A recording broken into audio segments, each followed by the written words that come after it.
সবাইকে আবারও শুভেচ্ছা এবং স্বাগত আমাদের নতুন একটি ভিডিওতে, যেখানে আমরা বিগত ক্লাসে কথা বলেছি স্পেশাল ক্লজের প্রথম পার্ট নিয়ে। আজকে আমরা কথা বলবো স্পেশাল ক্লজের দ্বিতীয় এবং শেষ পার্ট নিয়ে। তো আশা করছি আপনারা বিগত বিষয়গুলো চমৎকারভাবে বুঝতে পেরেছেন।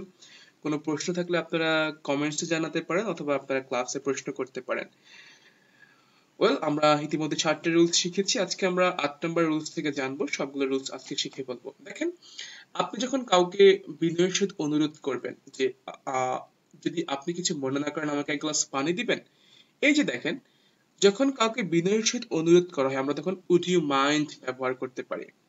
এখন এটা বুঝবেন কিভাবে আপনি? বেসিক্যালি যদি দেখেন কোন একটা বাক্যের হোয়াট ক্যান আই সে, বাক্যে ধরেন যে বাক্যের প্রথমে গ্যাপ আছে, এরপরে ভার প্লাস আইএনজি। দেখেন, আমাদের আগেও কিন্তু বাক্যের প্রথমে গ্যাপ ছিল, আমরা যেটা শিখেছিলাম বিগত পাঠের last video.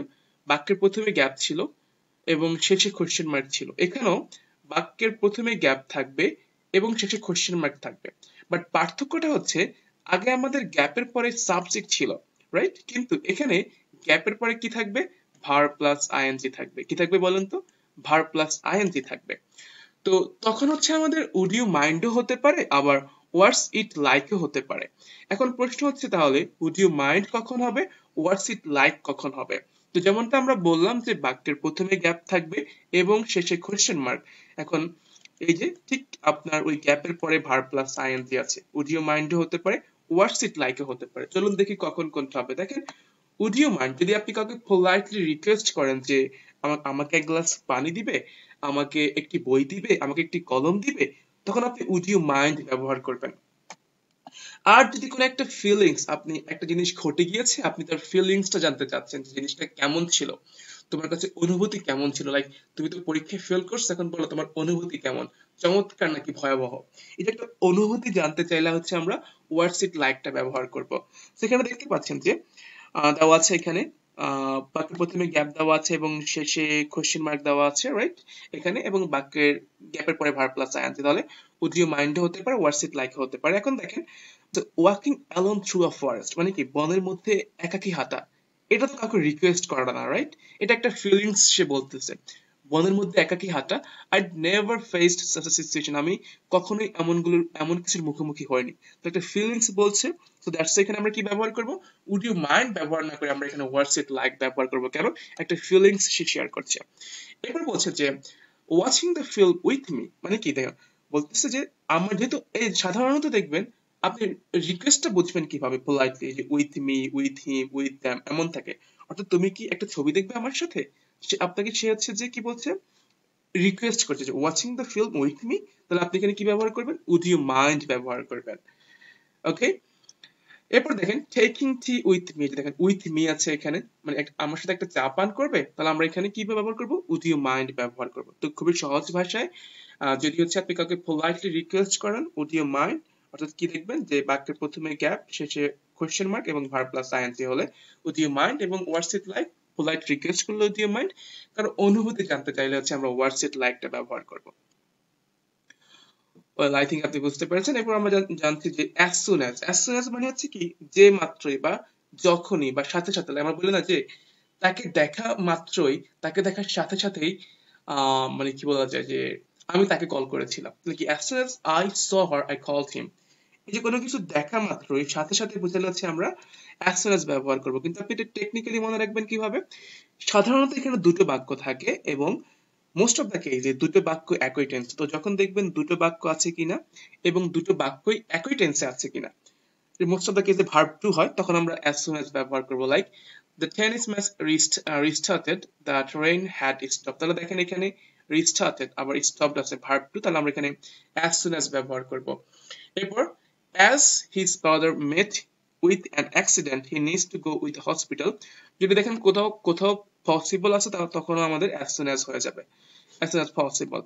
R I reached the station, দেখেন ভার্ব টু আছে, ট্রেন লেফট, এই যে ভার্ব টু আছে, তাহলে আমাদের এখানে কি হয়ে যাবে?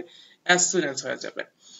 ওয়েল, আই থিঙ্ক আপনি বিষয়টা ভালো করে বুঝতে পেরেছেন। এবার দেখেন, যদি কোনো একটা বাক্যে শুড বা মাইট থাকে, লেস্ট ব্যবহার করবেন। লেস্ট মিন্স কি? নচেত বা যাতে না বা নতুবা। তো রিমা স্টাডিজ হার্ড লেস্ট মানে সে বলতেছে সে কঠোর পরিশ্রম করে, নয়তো কি হবে, সে পরীক্ষায় ফেল করবে। তো সহজ ভাষায় যদি দেখেন কোথাও শুড আছে, লেস্ট ব্যবহার করবেন, মাইট আছে, লেস্ট ব্যবহার করবেন, নর্মাল নিয়ম একদম, এটা ফলো করতে পারেন।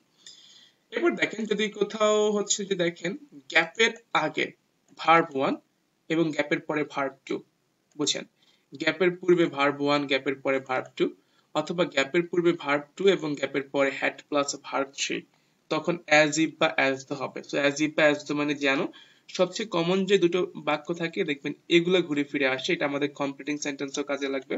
which is he talks, he speaks, he reacts, pretends, behaves, মানে সে এমন ভাবে কথা বলে, এমন আচরণ করে, এমন ভান ধরে, এটা কিন্তু ভার্ব ওয়ানে আছে, এখানে talks, speaks, as if he knew everything, এই দেখেন ভার্ব ওয়ান ভার্ব টু, তাহলে এখানে কি হবে, as if বা as তো। he talked, spoke, reacted, pretended, behaved, verb two আছে, had প্লাস ভার্ব থ্রি আছে, তাহলে এখানে কি হবে, as if বা as তো হয়ে যাবে। সো আই থিঙ্ক আপনি বিষয়টি বুঝতে পেরেছেন ভালো করে। এবার দেখেন যদি কোনো একটা সো দ্যাট মিনস কি যাতে, বা ইন অর্ডার দ্যাট মানে যাতে বোঝায়, একটা উদ্দেশ্যের ক্ষেত্রে এটা লেখা, তো আপনি এটা বুঝবেন কিভাবে স্পেশাল ক্লজে যদি দেখেন কোন একটা বাক্যে ক্যান বা খুড আছে, কি আছে, ক্যান বা খুড, তখন আপনি সো দ্যাট বা ইন অর্ডার দ্যাট ব্যবহার করবেন। উই ওয়ার্ক হার্ড, দেখেন ক্যান আছে এখানে, আমরা কি ব্যবহার করব, সো দ্যাট ব্যবহার করব। এরপর let's take a taxi, can আছে এখানে, তাহলে আমরা কি ব্যবহার করব, সো দ্যাট ব্যবহার করব। The medicine department, so that, could আছে এখানে, আমরা এখানে তাহলে সো দ্যাট ব্যবহার করব। আই থিঙ্ক আপনি এতটুকু বুঝতে পেরেছেন। এরপর দেখেন ইট ইজ হাই টাইম বা ইটস টাইম মানে কি, এখনই সময় বা এখনই উপযুক্ত সময়। তো দেখেন যদি কোনো অর্থাৎ একটা বাক্যের প্রথমেই গ্যাপ থাকবে, খালি স্থান থাকবে, এরপরে হচ্ছে আপনার টু প্লাস ভার্ব ওয়ান থাকতে পারে, অর্থাৎ গ্যাপের পরে টু প্লাস ভার্ব ওয়ান থাকতে পারে, অথবা subject plus verb two. Listen to me very carefully. যদি দেখেন বাক্যের প্রথমে গ্যাপ আছে, এরপর to plus verb one, it is high time, একদম অলওয়েজ। আর যদি দেখেন বাক্যের প্রথমে গ্যাপ আছে, এরপর সাবজেক্ট প্লাস ভার্ব টু এবং শেষে ফুল স্টপ, কিন্তু আমরা কিন্তু বলেছি বাক্যের প্রথমে গ্যাপ হলে, সাবজেক্ট থাকলে, শেষে কোশ্চেন মার্ক হলে হোয়াট ইফ, কিন্তু এখানে শেষে ফুল স্টপ হলে কি হবে, যদি দেখেন সাবজেক্ট এবং ভার্ব টু আছে চেঞ্জড, তখন ইট ইজ হাই টাইম হয়ে যাবে, ইট ইজ টাইম হয়ে যাবে। ওকে, আমাদের আর খুব একটা বেশি নেই। এরপর এখানে দেখি আমরা no sooner had dot dot than, hardly had dot dot when, scarcely had dot dot when.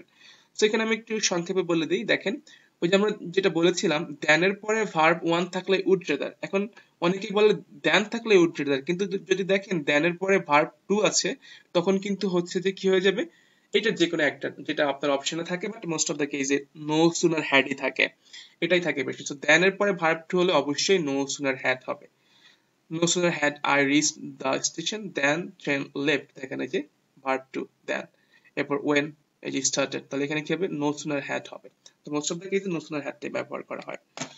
এরপর হচ্ছে শেষ রুলস, unless that means যদি না, এটা অর্থপূর্ণ একটা বাক্য করতে হবে যে you study attentively you will fail in the exam, বলতে যে যদি না তুমি মনোযোগ দিয়ে পড়ো তুমি পরীক্ষায় ফেল করবে। তো এটা খুব একটা আসে না, আসলে এটা মিনিংফুল দিয়ে আপনি বসাবেন তাহলে হয়ে যাবে। এই হচ্ছে আমাদের স্পেশাল ক্লাস। চলুন আমি আপনাদেরকে একদম শর্টকাট করে আরেকটু সহজে বিষয়গুলো বুঝিয়ে দিই। যদি দেখেন কোন একটা বাক্যে নেম, প্লেস, ইয়ার আছে, তখন হয়ে যাবে ওয়াজ বর্ন। যদি দেখেন কোন একটা গ্যাপের পূর্বে can not, unable, do not, did not, does not, yet, hardly, তখন হয়ে যাবে লেট অ্যালোন। বাক্যে যদি দুটো গ্যাপ থাকে শেষে question mark, what does look like. যদি দ্যানের পরে ভার্ব ওয়ান হলে হয়ে যাবে উড রেদার। এবার যদি দেখেন দ্যানের পরে ভার্ব টু আছে, তখন হয়ে যাবে কি বলেন তো, নো সুনার হ্যাড হয়ে যাবে। আর যদি দেখেন আপনার গ্যাপের পরে ভার্ব ওয়ান আছে, তখন have to, has to, had better হতে পারে, যে কাজটা অবশ্যই করতে হবে আর কোনো অল্টারনেটিভ নাই, তখন হ্যাভ টু বা হ্যাজ টু।